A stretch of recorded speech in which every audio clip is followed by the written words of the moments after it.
Hello students, I hope that you are doing very well with your e-learning classes. Today we are here to discuss a poem. Its name is A Photograph by Shirley Tolson. In this poem you will find that poetess talks about her mother. Her mother is no more now. She remembers her and she puts a contrast between nature and the human being's existence. She puts a contrast saying that nature is very eternal while human beings are very transient. Here she compares nature and human beings, as well as she talks about her mother's non-existence. Her mother is not with her now. So she sees a photograph of her past, her mother's past, and while seeing that photograph, she remembers her, she appreciates her beauty, she talks about her mother's adolescent period and a sea holiday in which her mother is enjoying with her two cousin sisters. And later on she tells us that her mother is no more. So let us discuss the poem. It has 3 paragraphs. The first one is: the cardboard shows me how it was when the 2 girl cousins went paddling, each one holding one of my mother's hands, and she, the big girl, some 12 years or so. All 3 stood still to smile through their hair at the uncle with the camera. तो जो situation है photograph के अंदर वो ये है कि there are 3 girls. One is poetess mother and the other 2 are her cousins. जो कार्डबोर्ड है जिसके ऊपर फोटो लगा हुआ है, cardboard denotes the photograph itself. तो द कार्डबोर्ड शोज, कार्डबोर्ड ये शो कर रहा है, दिखा रहा है कि हाउ इट वॉज, कि वो दिन कैसा था, छुट्टी का वो दिन कैसा था. when the 2 girl cousins, जब दोनों चचेरी बहनें जो थी, they went paddling, वो छिछले पानी में समुद्र के किनारे पर, जो थोड़ा थोड़ा पानी समुद्र का किनारे से बार बार किनारे की तरफ आता है, उस पानी में वो पैरों से छपाक छपाक करती हुई, पानी को उछालती हुई चल रही हैं. Each one holding one of my mother's hands, और दोनों ही कजिन्स जो हैं उन्होंने मेरी माँ का एक एक हाथ पकड़ा हुआ है. And she the big girl, और वह बड़ी लड़की, सम 12 years or so, जो कि लगभग 12 साल की होगी. ऑल 3, अब वो शी द बिग गर्ल कौन है? वो पोइटेस की मदर है, शिरले टॉल्सन की मदर है. All 3 stood still to smile through their hair, तीनों ही बिल्कुल स्थिर खड़ी हैं, फोटो में दिखाई दे रही हैं, तीनों बिल्कुल स्थिर खड़ी हैं. And through their hair they are smiling.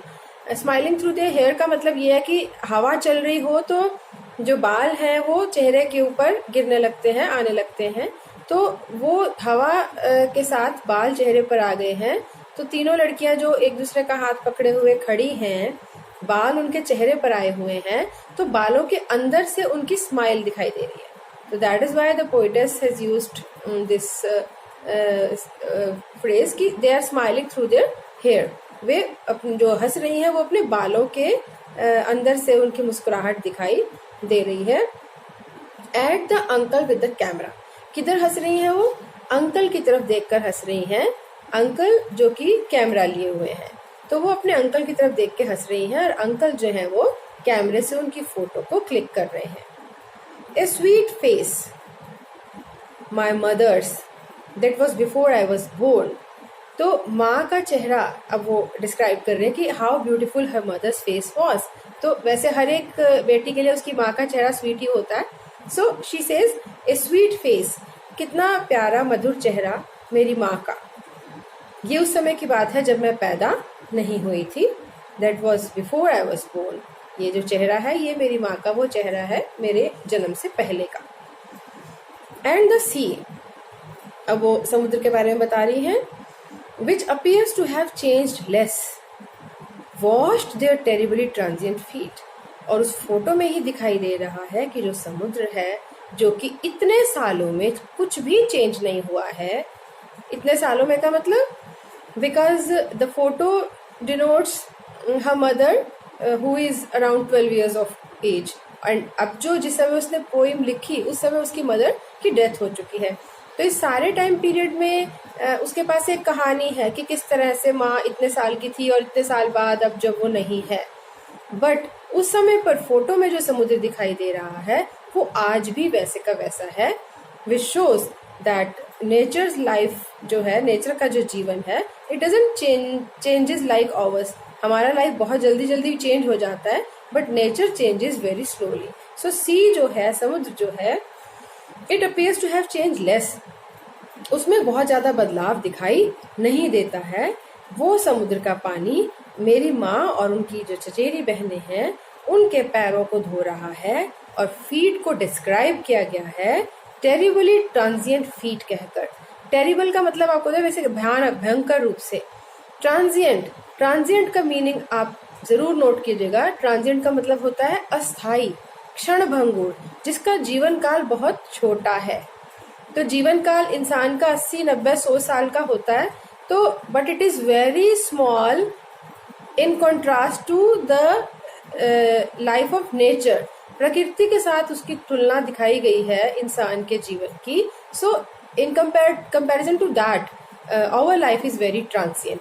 Nature के कंपैरिजन में हमारे इंसानों की जो लाइफ है that is very transient and very, उसका जो टाइम स्पेन है वो काफी शॉर्ट होता है। तो उन्होंने कहा कि देयर टेरिबली ट्रांसिएंट फीट। तो तीनों ही लड़कियों के जो बहुत ही क्षण भंगुर, बहुत कम अवधि वाले जो पैर हैं, जिनको 100 साल में, 50, 70 साल में, 90 साल में चले जाना था, उन पैरों को वो समुद्र धो रहा है चित्र में, फोटोग्राफ में। Now the second stanza. Some 20-30 years later, she would laugh at the snapshot. And now inverted comma में लिखा है, see Betty and Dolly, she would say, and look how they dressed us for the beach. तो inverted coma में mother के कथन है, mother ने जो कहा है उसके वो शब्द हैं। तो लगभग 20-30 साल के बाद वह हंसेगी और कहेगी, कहा होगा माँ ने ऐसा कि देखो बेटी और डॉली, जो उनकी कजिन्स है फोटो में, उनके नाम है बेटी एंड डॉली। तो माँ ने कहा होगा कि देखो बेटी और डॉली, हम लोगों को बीच पर जाने के लिए कैसे तैयार किया गया है, कैसे कपड़े पहनाए गए हैं, ऐसा माँ ने फोटो को देख करके कहा होगा। The C holiday was her past. जो समुद्र पर बिताई गई वह छुट्टी है वो मदर के लिए it was her past. And mine is her laughter.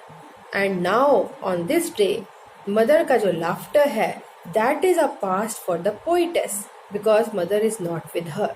तो फोटो में माँ ने जब फोटो को देखा होगा तो माँ के लिए जो वो फोटो है, वो जो सी हॉलीडे है, दैट वाज अ पास्ट।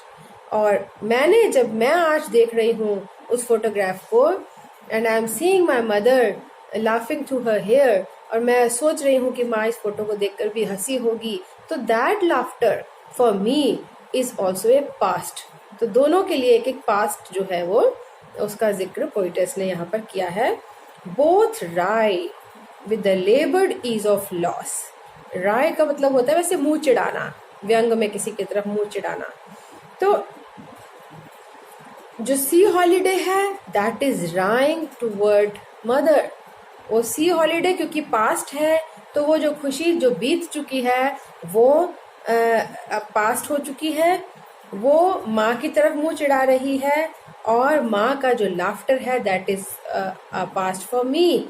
तो वो जो एक टाइम है वो जो बदल चुका है, और उस टाइम को भुलाने के लिए जो मेहनत की गई है उस नुकसान को भुलाने के लिए, और लेकिन फिर भी वो नुकसान बीच में है, दैट लॉस इज देयर। तो वो जो लॉस है वो एक तरह की निराशा उससे जो पैदा हुई है, वो अभी भी हम लोगों के पोइटेस कह रहे कि ये मेरे अंदर है। तो now she has been dead nearly as many years as that girl lived. और अब जो है माँ को मरे हुए, शी हैज बीन डेड, यहाँ पर पोइटेस थर्ड स्टैंजा में ओपन अप करती है इस फैक्ट को कि now she has been dead nearly as many years as that girl lived.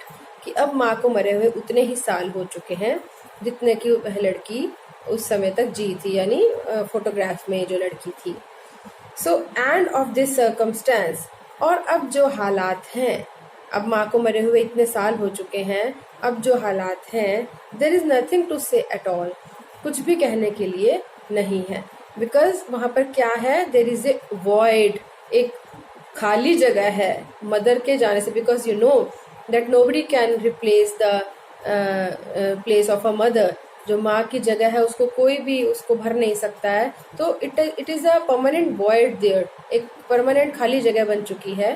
तो there is nothing to say at all, अब कहने के लिए कुछ भी नहीं है।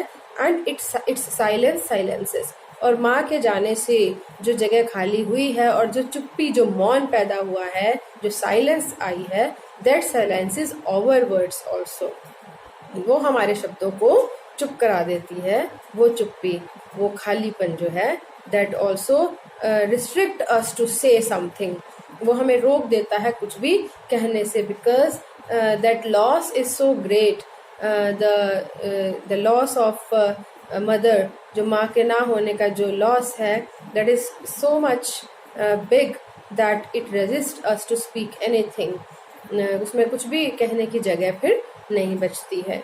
So this is the poem, A Photograph, in which you have seen कि how the poetess puts a contrast between the eternal nature and the transient human beings, कि how human beings cover their lifespan in 80 to 100 years, and they changes very fastly.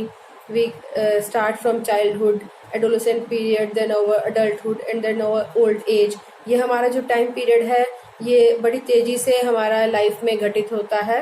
But nature also changes, but it changes very slowly. आप उसको बहुत जल्दी जल्दी check नहीं कर सकते हैं कि अब ये आज ये चेंज आ गया, अब कल वो चेंज आ गया। It doesn't change like this. तो ये एक बहुत इंपॉर्टेंट फैक्ट है, that nature is eternal and human beings are very transient.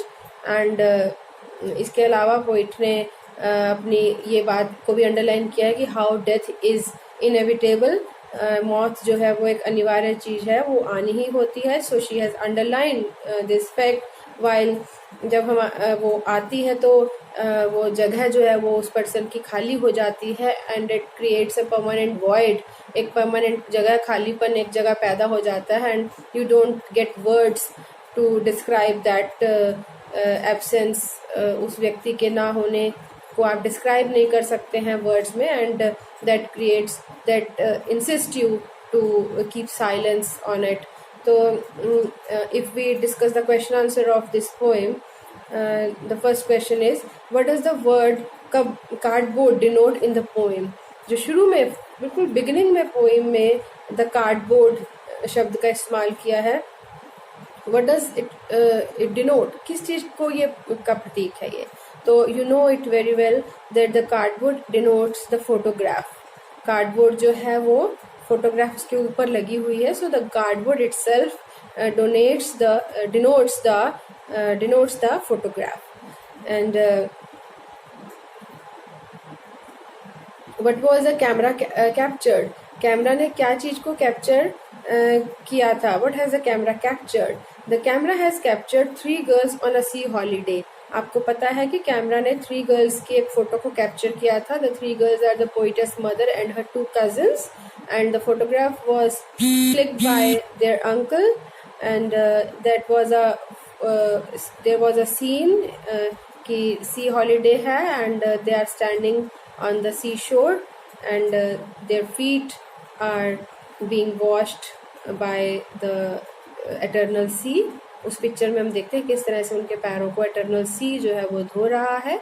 And this whole scene was captured by their uncle.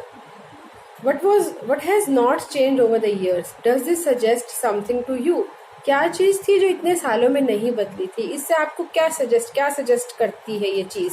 तो you know that nature is eternal, and the sea in the photograph has not changed over the years. समुद्र जो है वो इतने सालों में नहीं change हुआ था। This suggest, ये यही सजेस्ट करता है that nature doesn't change very fast, और nature जो है वो eternal भी है, and it has a much greater lifespan as compared to a human being. The poet's mother laughed at the snapshot. Poet की जो मदर है वो तस्वीर की तरफ देख करके हंसती है. What does this laugh indicate? When the mother sees her photograph, she laughs. ठीक है? She laughs. She remembers her past and she feels amused. उसको हंसी आती है, खुश होती है वो उस फोटो को देखकर. This shows that she had a very happy childhood. So there is a question कि what are the three stanzas depict?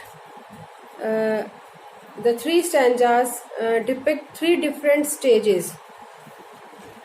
The first stanza depicts the time when the poetess mother was in her adolescent period. She was around 12 or so. And the second stanza depicts the time when the poetess lived with her mother. And the third stanza depicts the time when the mother is no more, when she had died and the poetess is missing her. So the third stanza reveals that poetess mother is no more. So these are the three stanzas, how they tell us about the poetess relationship with her mother, about how poetess think about the nature's relationship with human beings, and how she feels that life, that death is inevitable, and how much she loves her mother, and how she feels that her void cannot be replaced by anyone else. So she remembers her mother through a photograph. So I think it is very well clear to you